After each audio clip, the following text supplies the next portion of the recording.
Hello friends, आप सभी को आज के इस सामाजिक विज्ञान के पाठ्य योजना में एक बार फिर से बहुत बहुत स्वागत है। आज के इस पाठ्य योजना में हम देखेंगे सामाजिक विज्ञान विषय की पाठ्य योजना और उप विषय है नागरिक शास्त्र। ठीक है, तो चलिए दोस्तों शुरू करते हैं आज की पाठ्य योजना। सबसे ऊपर आप देख सकते हैं सामाजिक विज्ञान विषय की पाठ्य योजना संख्या 7 लिखी गई है। ठीक है, यहाँ पे आपको पाठ्य योजना संख्या लिखनी होती है, जितनी भी संख्या आपके पाठ्य योजना की होगी। उसके बाद यहाँ पे विद्यालय का नाम लिखेंगे, आप जिस विद्यालय में पढ़ाने के लिए जाएंगे उस विद्यालय का नाम लिखेंगे। उसके बाद छात्राध्यापक अथवा छात्राध्यापिका का नाम लिखेंगे। यदि पुरुष हैं तो छात्राध्यापक का नाम लिखेंगे और महिलाएं हैं तो छात्राध्यापिका का नाम लिखेंगे। ठीक है, उसके बाद यहाँ पे कालांश लिखेंगे। कालांश यानी कि पीरियड, आप कौन सा पीरियड में क्लास ले रहे हैं यहाँ पे मेंशन करेंगे। उसके बाद यहाँ पे कक्षा, आप जिस भी कक्षा के लिए पाठ्य योजना बना रहे हैं यहाँ पे उस कक्षा का मेंशन करेंगे। उसके बाद विषय, तो आज का विषय सामाजिक विज्ञान और प्रकरण है राज्यसभा। ठीक है, उसके बाद अवधि है 45 मिनट। किसी किसी विद्यालय में 35 मिनट भी होता है, तो आप अपने विद्यालय के हिसाब से देख लीजिएगा। उसके बाद यहाँ पे दिनांक मेंशन करेंगे। यहाँ पे दिनांक इसलिए लिखा जाता है क्योंकि जो भी आपका फाइल चेक करता है फ्यूचर में तो पता चलता है कि आप किस विषय को किस दिन पढ़ाने के लिए गए थे, इसलिए यहाँ पे दिनांक मेंशन करेंगे। ठीक है, आप जब सैंपट कार्य करेंगे तो उसमें सिर्फ प्रकरण लिखेंगे। ठीक है, राज्यसभा नहीं लिखेंगे। आप जब प्रश्नों प्रश्न के द्वारा अपना प्रकरण निकलवा लेंगे बच्चों से, तब आप सैंपल कार्य पर राज्यसभा लिखेंगे। ठीक है फ्रेंड्स, ऐसे बहुत सारे वीडियो पाने के लिए आप इस चैनल को सब्सक्राइब कर लीजिए, और आप किसी भी विषय का लेसन प्लान चाहते हैं तो कमेंट बॉक्स में कमेंट करके भी बता सकते हैं। ठीक है, तो चलिए आगे बढ़ते हैं। उसके बाद देखिए सामान्य उद्देश्य। सामान्य उद्देश्य विषय संबंधित होता है। ठीक है, तो यहाँ पे सामाजिक विज्ञान विषय को ध्यान में रखकर लिखेंगे। ठीक है, सामान्य उद्देश्य में विषय और उप विषय को पढ़ाने से बच्चों में किन किन चीज़ों का विकास होगा, यहाँ पे ये लिखना होता है। ठीक है, इसमें मिनिमम आप 3 से 4 पॉइंट लिख सकते हैं या मैक्सिमम 8 से 10 पॉइंट लिख सकते हैं। ठीक है, तो यहाँ पे देखिए पहला पॉइंट है छात्रों में नागरिक शास्त्र विषय के प्रति रुचि उत्पन्न करना। ठीक है,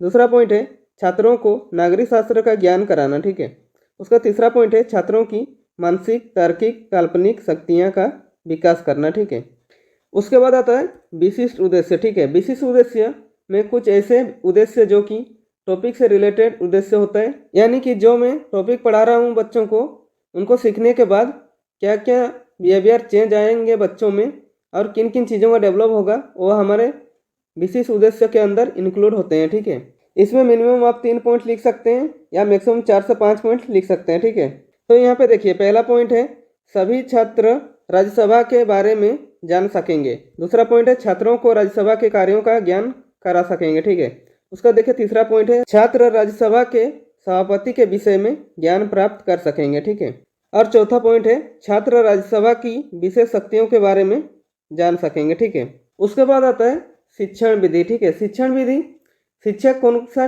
टीचिंग मेथड प्रयोग कर पढ़ा रहे हैं वो यहाँ पे मेंशन करना होता है। तो यहाँ पे देखिए प्रश्नोत्तर विधि, व्याख्या विधि, स्पष्टीकरण विधि और प्रदर्शन विधि इत्यादि। ठीक है, उसके बाद देखिए सहायक सामग्री, यहाँ पे आप शिक्षण सहायक सामग्री भी लिख सकते हैं। ठीक है, इनमें वो सभी सामग्री आते हैं जो शिक्षक पूरे कक्षा यानी पूरे 45 मिनट पढ़ाने में प्रयोग करता है। ठीक है, जैसे कि चौक, डस्टर, सैंपट इत्यादि। ठीक है, उसके बाद देखिए पूर्व ज्ञान। तो पूर्व ज्ञान में क्या लिखा हुआ देखिए छात्रों को राज्यसभा के बारे में सामान्य जानकारी होगी। ठीक है, उसके बाद आता है प्रस्तावना। ठीक है, तो प्रस्तावना प्रश्न किसी भी लेसन प्लान का इम्पोर्टेंट हेडिंग कहा जाता है। ठीक है, क्योंकि प्रस्तावना प्रश्न बनाने में बच्चों को सबसे ज़्यादा दिक्कतें आती हैं।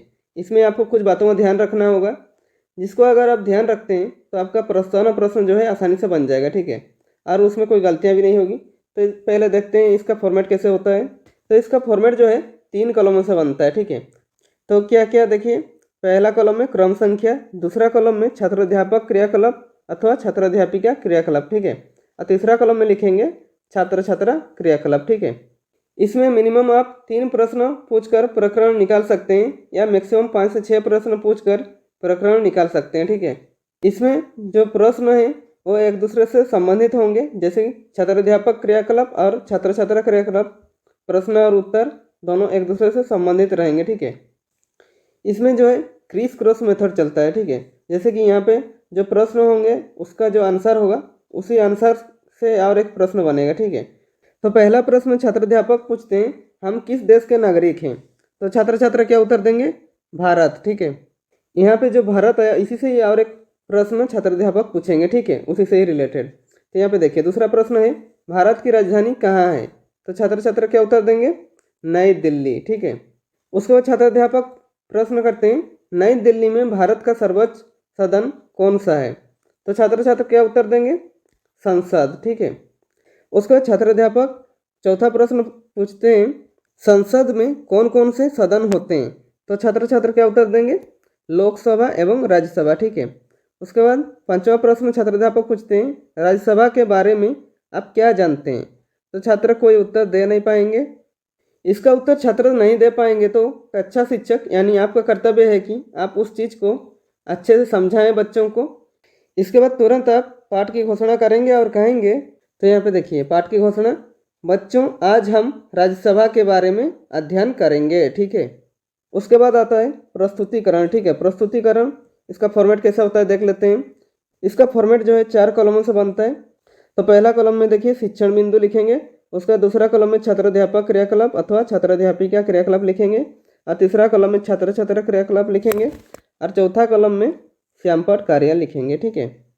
उसके बाद शिक्षण बिंदु पर राज्यसभा लिखेंगे, ठीक है, और राज्यसभा के बारे में छात्राध्यापक जो बताएंगे वो छात्राध्यापक क्रियाकलाप पर लिखेंगे, ठीक है। राज्यसभा भारतीय लोकतंत्र की ऊपरी प्रतिनिधि सभा है।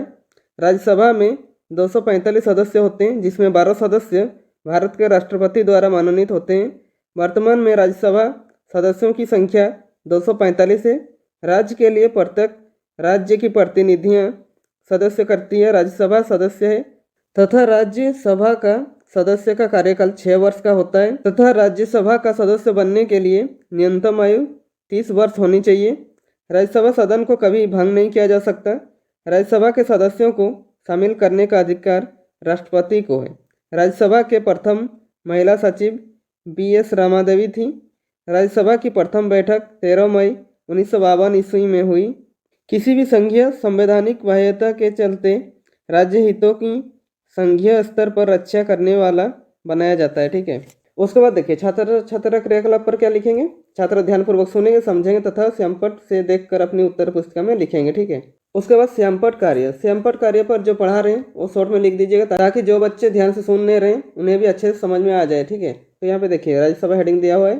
पहला पॉइंट, राज्यसभा भारतीय लोकतंत्र की ऊपरी प्रतिनिधि सभा है, ठीक है।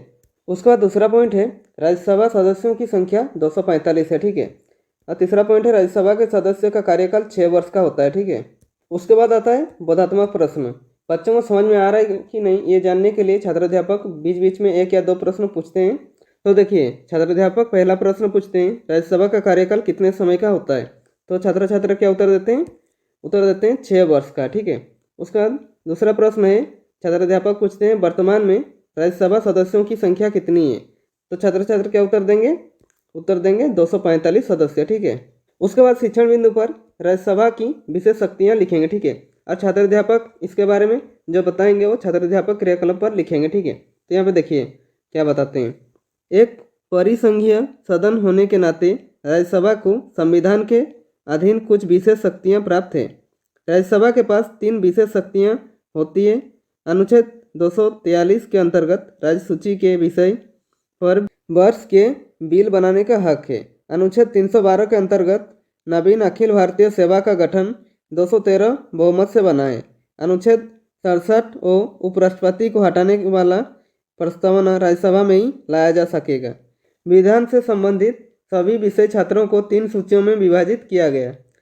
संघ सूची परस्पर वर्जित है। केंद्रीय संसद राष्ट्रहित में राज्य सूची के विषयों पर कानूनों राज्यसभा में उपस्थिति सदस्यों के 2/3 बहुमत पर बना सकती है, ठीक है। उसके बाद छात्र छात्रा क्रियाकलाप पर लिखेंगे। छात्र ध्यानपूर्वक सुनेंगे, समझेंगे तथा श्यामपट से देखकर अपनी उत्तर पुस्तिका में लिखेंगे, ठीक है।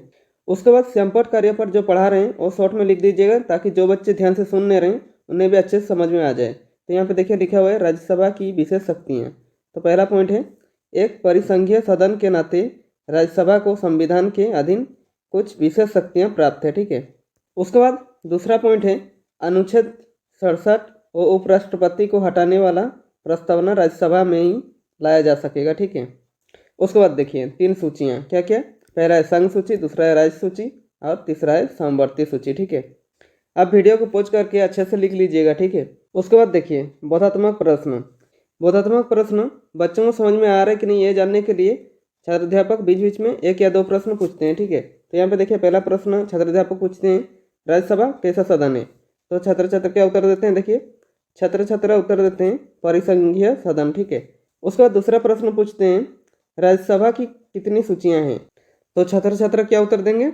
3 सूचियाँ। ठीक है, उसका तीसरा प्रश्न पूछते हैं छात्र अध्यापक, राज्यसभा की 2 बैठकों के बीच समय अंतराल कितना होना चाहिए?